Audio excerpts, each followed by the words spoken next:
हाँ हाँ, मैं घर से निकल गई, बस 10 मिनट का टाइम दो, मैं बस पहुंचने ही वाली। अमृता, तुम्हें दिखाई नहीं दे रहा कि मैं यहाँ पोछा लगा रही हूँ? पूरा फर्श गंदा कर दिया।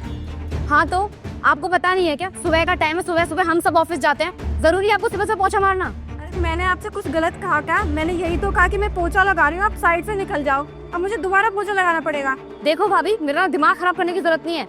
अरे घर में इतने सारे काम होते हैं, क्या जरूरत है सुबह सुबह यहीं पोछा मारने की? अरे तो प्लीज दिमाग खराब मत करो मेरा। चलो भैया।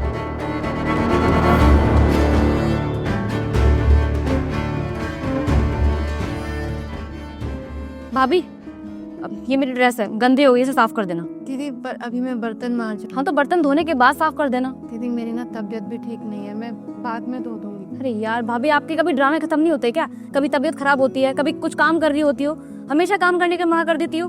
देखो मेरी ये ड्रेस है, गंदी हो चुकी है, साफ कर देना, कल मुझे ऑफिस जाना है। पकड़ो। दीदी ये आपकी ड्रेस धो के सुखा दिया मैंने। तो इस पर आयरन कौन करेगा? दीदी मेरी ना तबीयत ठीक नहीं है, आप कर दोगे प्लीज? वाह भाभी वाह, मतलब मैं बाहर जाके ऑफिस का काम भी करूं, फिर घर में आके आयरन भी करूं। जब मुझे अपने सारे काम खुद ही करने हैं तो फिर आप यहाँ पर किस लिए हो? और एक बात बताइए, आप इस घर में रह के करती ही क्या हो? आप कोई भी काम ढंग से नहीं कर सकती हो क्या? भैया अब अपनी बीवी को ना आप ही समझाओ। अच्छा ठीक है, आप गुस्सा मत हो, मैं कर देती हूँ प्रेस।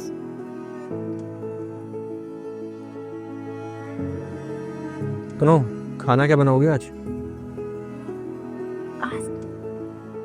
वो मेरी तबीयत ठीक नहीं है थोड़ी। तबीयत क्या हुआ तुम्हें? अरे तुमको तो बुखार है। कहो तो मैं बना देती हूँ कुछ। नहीं नहीं, तुम मत बनाओ।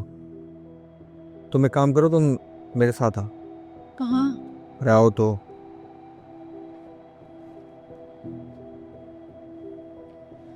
बहन, एक खुशखबरी है। कैसी खुशखबरी है? हमने तेरी शादी फिक्स कर दी है और अगले हफ्ते ही तेरी शादी है। क्या भैया, अगले हफ्ते मेरी शादी और ये चीज मुझे पता भी नहीं है? आप ऐसे कैसे कर सकते हो मेरे साथ? अरे इसमें पूछना क्या, अच्छा रिश्ता सामने से आ रहा था तो तेरी शादी फिक्स कर दी। और तुझे पता है वो लड़का अच्छा कमाता है, और हाँ उसके घर में सिर्फ उसकी एक बहन है और कोई भी नहीं। तो तेरे लिए ये भी ठीक है कि तुझे ज़्यादा फैमिली को देखना नहीं पड़ेगा। और सबसे बड़ी बात तो ये कि तेरे को शादी के बाद कमाने की ज़रूरत ही नहीं है, क्योंकि लड़का इतना अच्छा कमाता है कि तुझे कमाने की ज़रूरत ही नहीं पड़ेगी। भैया देखिए, मुझे अभी कोई शादी नहीं करनी है, और मैंने इतनी पढ़ाई करने के बाद इतनी अच्छी नौकरी पाई है, और आप चाहते हो कि वो नौकरी छोड़ के मैं किसी से शादी कर लूं और जिंदगी भर उसके घर में बस झाड़ू पोछा लगाती रहूं? भैया ये सब मुझसे नहीं हो पाएगा। देख हनी, मैं तेरे लिए सोच समझ के ये फैसला लिया हूँ, और तू खुद तो देख रही है ना कि तू अभी ऑफिस जाती है, ऑफिस से आती है, फिर घर में भी ऑफिस से काम करती रहती है, कितना परेशान हो जाती है। तुझे पता है वो लड़का महीने के 2 लाख रुपए कमाता है। इतना तो भी शायद 4 महीने में कमाती होगी, है कि नहीं? और अच्छा तो है, तुझे नौकरी कुछ नहीं करनी, बस घर में घर के छोटे मोटे काम करने होंगे। जो औरतें घर का काम करती है ना, उनकी जिंदगी बस उन्हीं कामों में फंस के रह जाती है। वो औरतें कभी अपने ऊपर ध्यान दे ही नहीं पाती। भैया मैं देखो उस लिस्ट में नहीं आना चाहती, इसलिए मुझे कोई शादी बात नहीं करनी, और मैं शादी भी उससे करूंगी जिसके घर में नौकर चाकर होंगे। ऐसी बातें कर रही है, तुझे तो पता है ना घर में कुछ काम नहीं होता। तू इस घर में देखती नहीं है क्या? तेरी जो भाभी है क्या काम करती है?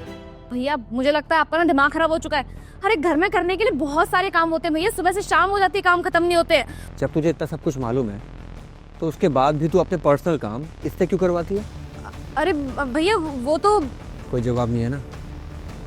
मैं बताता हूँ, क्योंकि तू कामचोर हो चुकी है।